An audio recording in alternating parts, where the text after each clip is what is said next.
మరి ఎందుకు వస్తున్నాడు అప్పుడు బ్రాహ్మణ అంటున్నాడు నా స్వామి నేను నా కర్మలకు ఉండగలిగేలాగుందని చెప్పి గుర్తిస్తున్నాడు. అప్పుడు స్వామివారు అంటున్నారు కదా బ్రాహ్మణ ఈ రమాసేట శిక్షాసామత పూజలు ఇది వస్తే ఈ కష్టం వెళ్ళిపోతాయని చెప్పి ఆ పూజ ఏ విధంగా చేయాలన్నీ కూడా చెప్పి స్వామివారు ఏమైనా మాయమవుతుంది. అబ్బా సంతోషపడ్డ వెంటనే సంతోషంగా రాత్రి నిద్ర పెట్టలేని పొద్దున్నే చేసింది, స్నానం చేసింది, పూజ చేసుకుంది, స్వామికి దండం పెట్టుకుంది. స్వామి నా మీరు ధనం లభిస్తుంది దాన్ని తప్పని ఇస్తాను చెప్పి మనతో నమస్కారం చేసుకుని ఆ విధంగా ఇచ్చింది. ఆ స్వామి వల్ల బ్రాహ్మణికి చాలా ధనం వచ్చింది. పిల్లాన్ని చుట్టాలను పంపిణీ తెచ్చుకున్నాడు, భక్త శ్రద్ధలతో పూజ చేస్తాడు.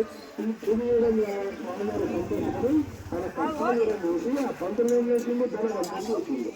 మరి ధనవంతంగానే పంటలు పట్టిపోయినా దేవుని పట్టుతాడు. మళ్ళీ ఒక్కసారి మళ్ళీ స్వామి పూజ చేస్తున్నాడు. అటువంటి సమయంలో కట్టడానికి వెళ్తున్నట్టుగా కట్టాలనుకునే మాట వచ్చింది. అంతకుముందు చేసిండు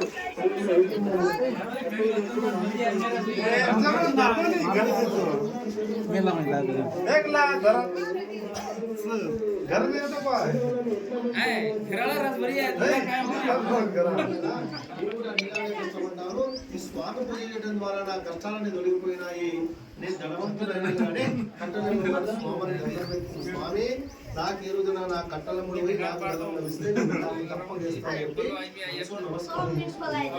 ఎప్పుడైతే కట్టలు స్వామికి నమస్కారం చేసుకున్నాడో స్వామివారు సంతోషపడి ఆ కట్టెల మాట యొక్క భుజం పైన ఉన్నటువంటి కట్టెల